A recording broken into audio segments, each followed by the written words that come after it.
જો આપણે બનાવવા છે આમ પાપડ, તેના માટે મેં લઈ લીધી છે કેરી અને હવે કેરીની આપણે છાલ ઉતારીને એના કરી લેસી ટુકડા.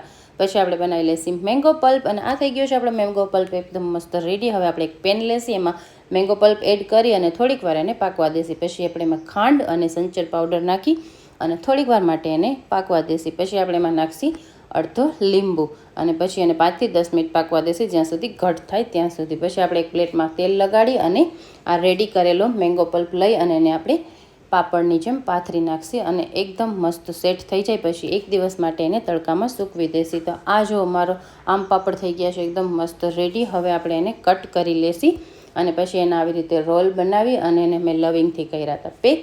તો આ થઈ ગયા છે મારા આમ પાપડ એકદમ મસ્ત રેડી. અને હવે આપણે કરશી ગાર્નિશ. તો મેં આવી રીતે ત્રિકોણ પીસ કરી અને એક પ્લેટમાં આવી રીતે ગાર્નિશ કર્યું હતું. તો આપણા આમ પાપડ થઈ ગયા છે એકદમ મસ્ત રેડી. કોને કોને પસંદ છે મને જરૂરથી કમેન્ટમાં કહેજો.